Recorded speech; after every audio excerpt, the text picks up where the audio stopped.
Bismillahirrahmanirrahim. ولا تفسدوا في الأرض بعد إصلاحها وادعوه خوفا وطمعا إن رحمة الله قريب من المحسنين.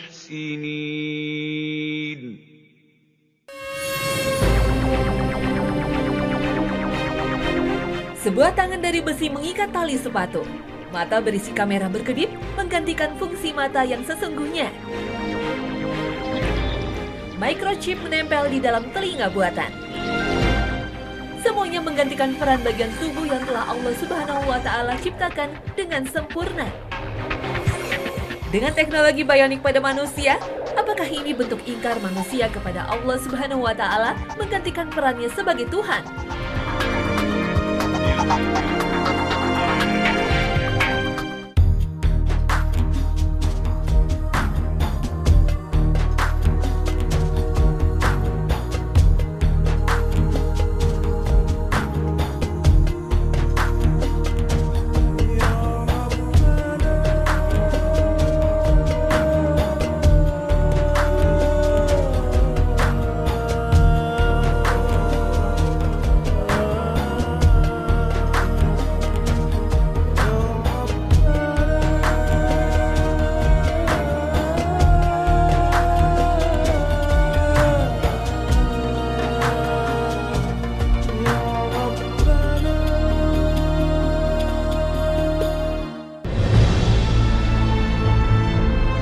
Assalamualaikum pemirsa Hasanah Ensiklopedia Islam Dunia. Semoga pagi ini Allah Subhanahu wa Ta'ala tetap memberikan limpahan rezeki dan kesehatan pada kita semua. Pria ini keluar dari rumah sakit tanpa memiliki jantung. Untuk memompa darah ke seluruh tubuhnya digantikan jantung buatan, alat mekanis yang fungsinya serupa aslinya. Penerapan alat mekanis menyatu ke jaringan tubuh menggantikan bagian sebelumnya yang mengalami malfungsi. Dinamakan teknologi bionik. Apakah teknologi seperti ini telah melanggar kodrat, seolah melanggar batas kekuasaan Allah Subhanahu wa Ta'ala seperti yang tertuang dalam surat Al-Infitar ayat 6-8? Ya ayyuhal insanu ma gharraka bi rabbikal karim الذي خلقك فسواك فعدلك في أي صورة ما شاء ركبك. Hai manusia, apakah yang telah memperdayakan kamu berbuat durhaka terhadap Rabb-Mu yang Maha Pemurah, yang telah menciptakan kamu lalu menyempurnakan kejadianmu dan menjadikan susunan tubuhmu seimbang. Dalam bentuk apa saja yang Dia kehendaki, Dia menyusun tubuhmu.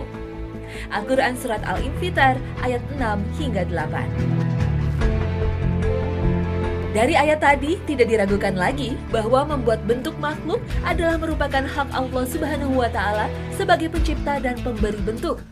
Namun mengganti bagian tubuh yang hilang ternyata dibolehkan sebagaimana penggunaan gigi palsu permanen untuk menggantikan gigi yang rusak dan tanggal.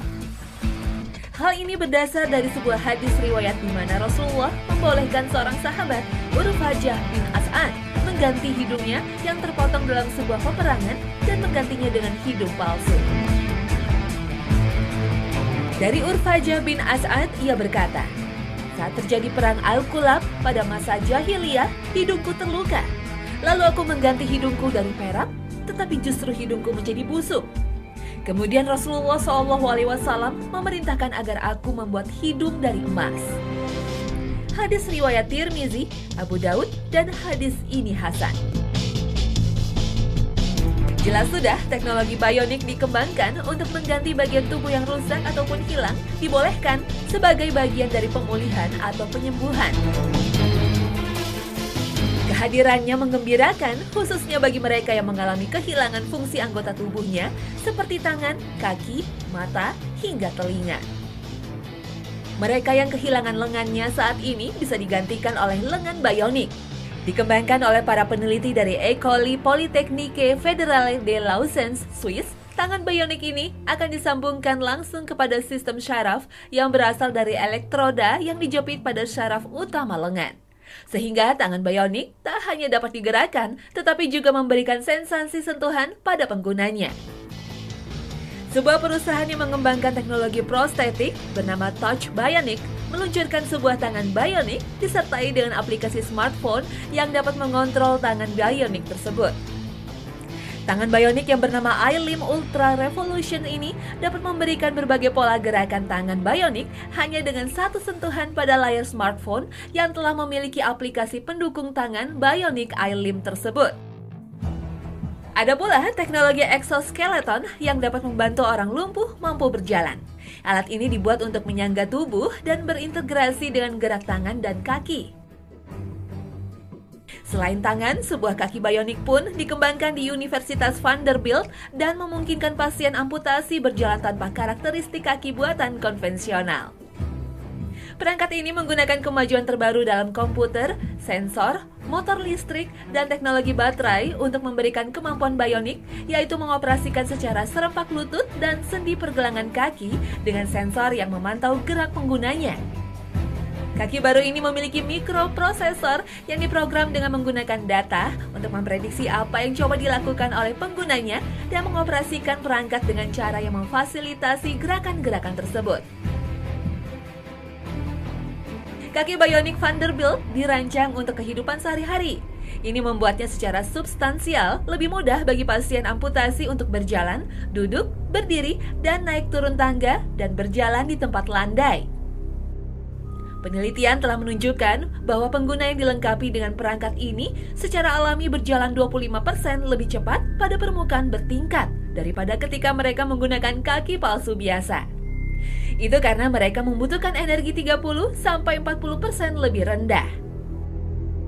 Bagi mereka yang bermasalah dengan pendengaran, penemuan telinga bionik diharapkan akan menjadi sebuah solusi. Ilmuwan telah menciptakan sebuah telinga bionik dengan membuat rumah siput atau cochlea yang berfungsi mengubah gelombang suara menjadi sinyal elektrik yang dimengerti otak dengan menggunakan teknologi chip elektronik. Bagian dalam rumah siput terdiri dari 3 bagian ruangan berisi cairan dipisahkan oleh 2 membran tipis, yang satunya berfungsi sebagai penggetar. Permukaan dari membran ini ditutupi oleh 10.000 serat serupa rambut yang bergetar apabila gelombang suara tertentu melewatinya. Pada rumah siput, ujung dari membran penggetar yang letaknya paling dekat dengan gendang telinga menyempit dan dipenuhi dengan serat-serat pendek dan kaku.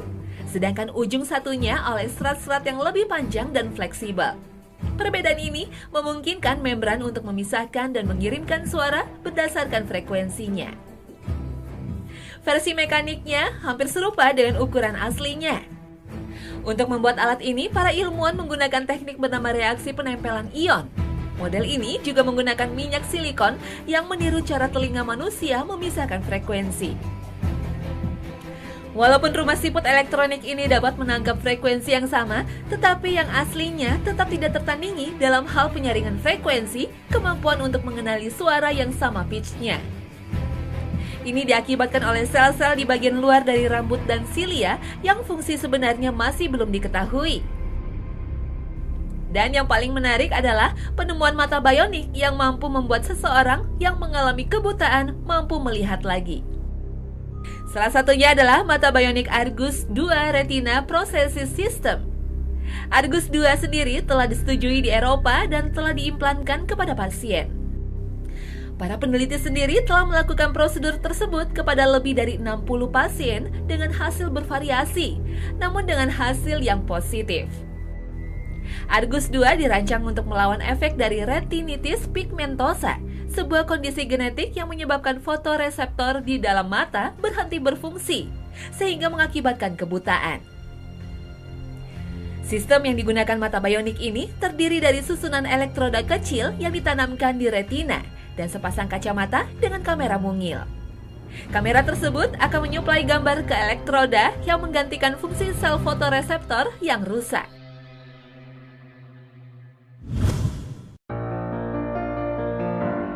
Beralih kepada konsep robotik, menggali teknologi mekanik yang akhirnya mampu menggerakkan secara otomatis suatu benda mati semakin berkembang sampai pencapaian yang bisa kita lihat saat ini. Salah satunya adalah robot humanoid. Humanoid merupakan robot yang dibentuk menyerupai tubuh manusia yang dibuat untuk banyak tujuan, antara lain sebagai robot uji coba, bahan praktek gerak, membantu pekerjaan manusia, dan tujuan-tujuan lainnya. Robot ini juga memiliki kepala, batang tubuh, 2 tangan, dan 2 kaki.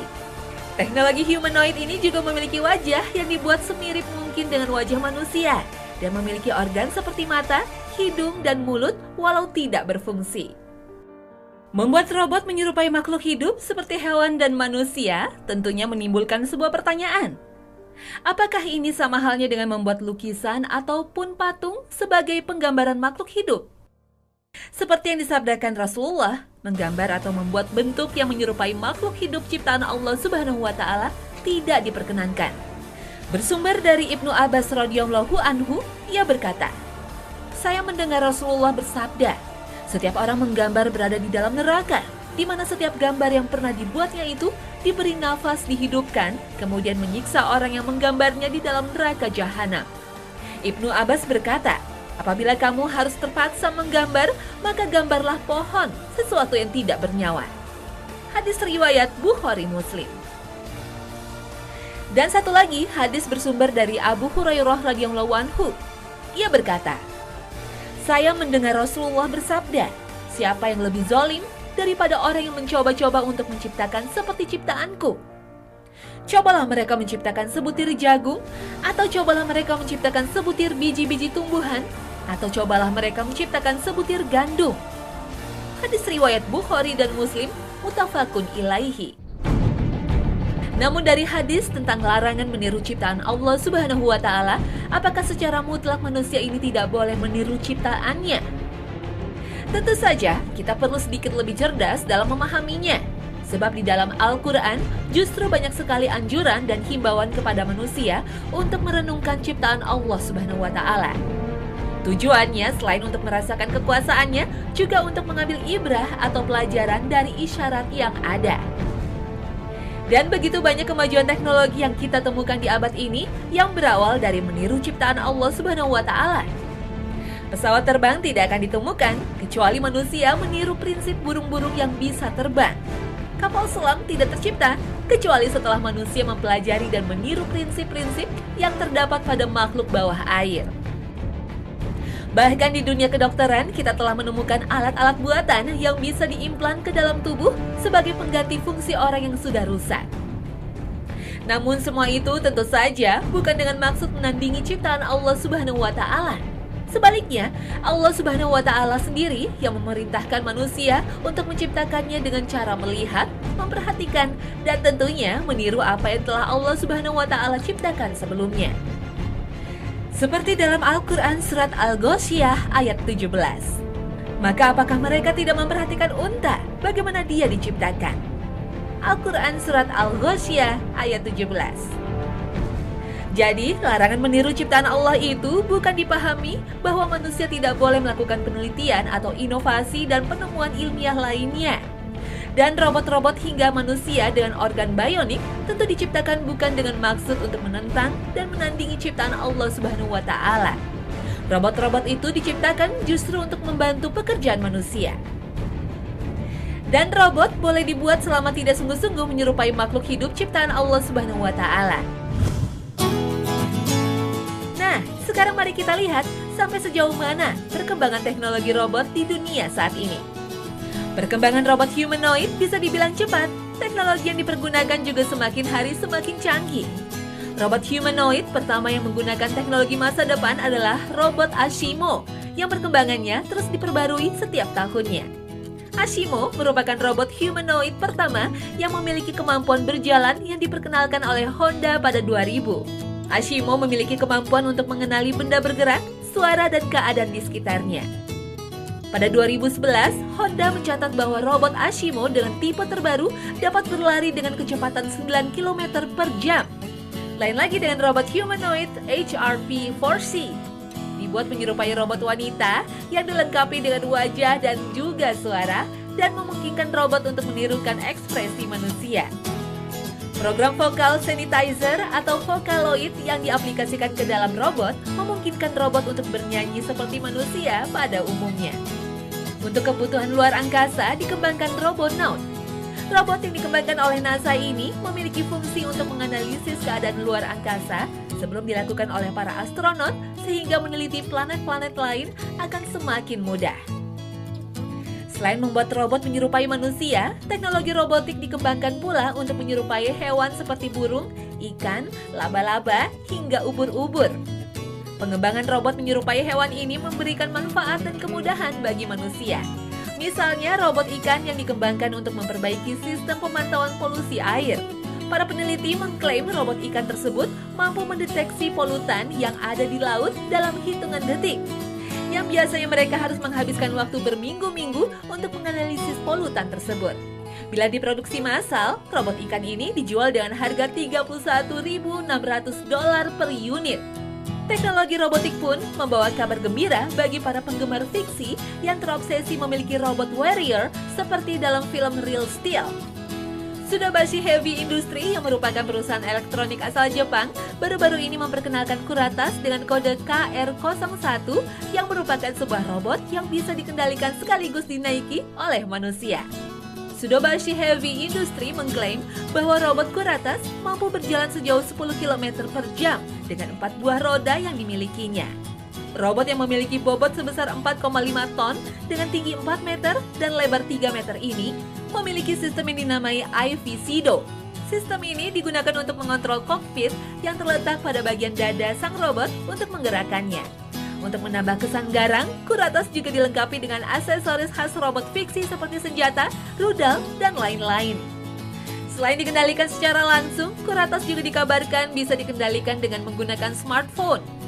Kuratas yang dibanderol sekitar 12 miliar rupiah menjadi mainan robot realistik termahal saat ini. Namun sayangnya, teknologi robot juga merambah penggunanya untuk berperang.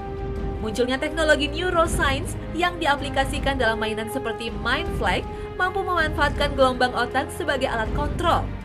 Teknologi ini telah menarik minat pembeli dari kalangan pihak militer untuk memakai dan mengembangkan teknologi tersebut. Ada juga teknologi drone yang diandalkan mendukung peralatan perang dari jarak jauh sekaligus dianggap mampu meminimalisasi jumlah korban manusia. Namun teknologi drone yang diterapkan ke pesawat tanpa awak justru dikhawatirkan akan beresiko membawa dunia ke sebuah babak baru dalam kejahatan perang. Padahal Allah Subhanahu wa Ta'ala telah memperingatkan manusia untuk tidak berbuat kerusakan di muka bumi. Dan janganlah kamu membuat kerusakan di muka bumi sesudah Allah memperbaikinya. Dan berdoalah kepadanya dengan rasa takut tidak akan diterima dan harapan akan dikabulkan. Sesungguhnya rahmat Allah amat dekat kepada orang-orang yang berbuat baik. Al-Quran Surat Al-A'raf ayat 56.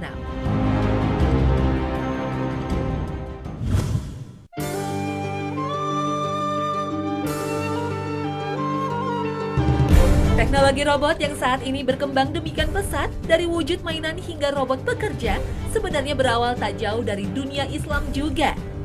Semuanya ini sebenarnya berawal dari peradaban Islam di era keemasannya. Pada abad ke-13 Masehi, dunia Islam sudah menggenggam teknologi robot.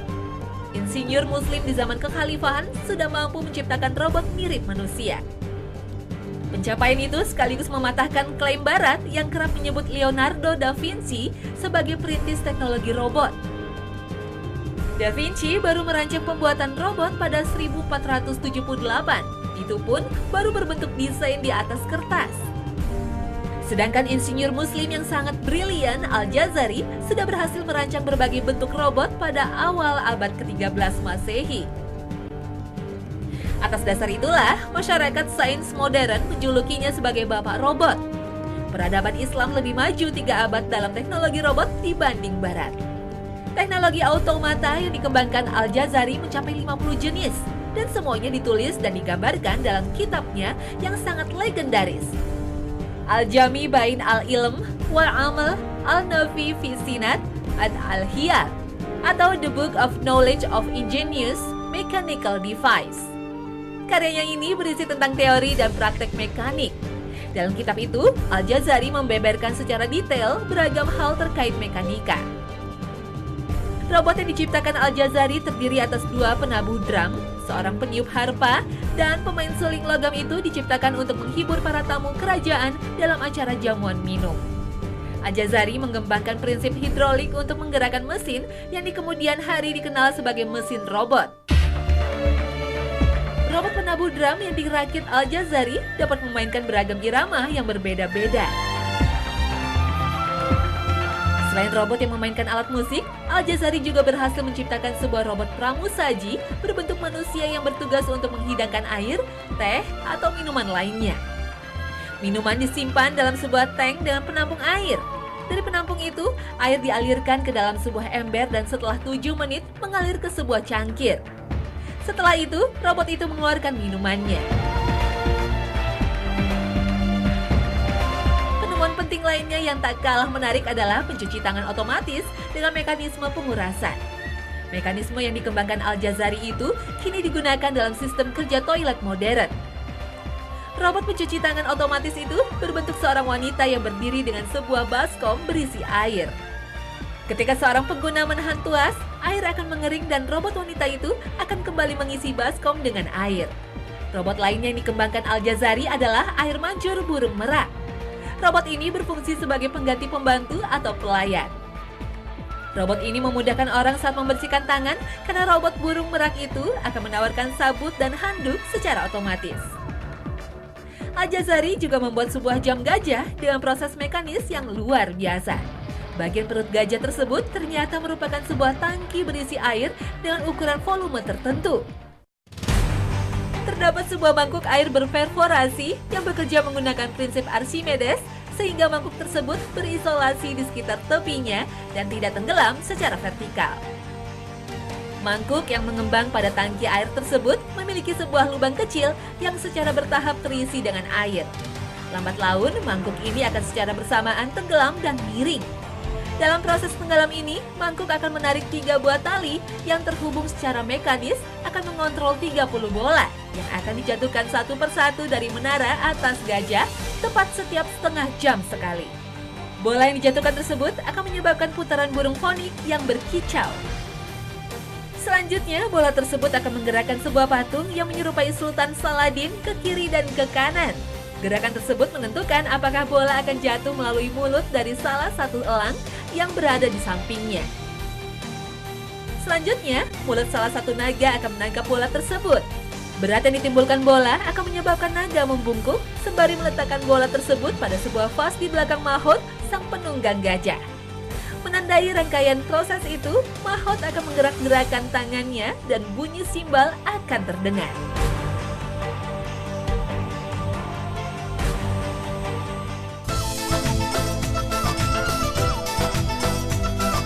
Nah pemirsa, semoga informasi tadi bermanfaat bagi Anda dan jangan lewatkan tayangan Hasanah esok hari yang tentunya hadir dengan tema yang lebih menarik.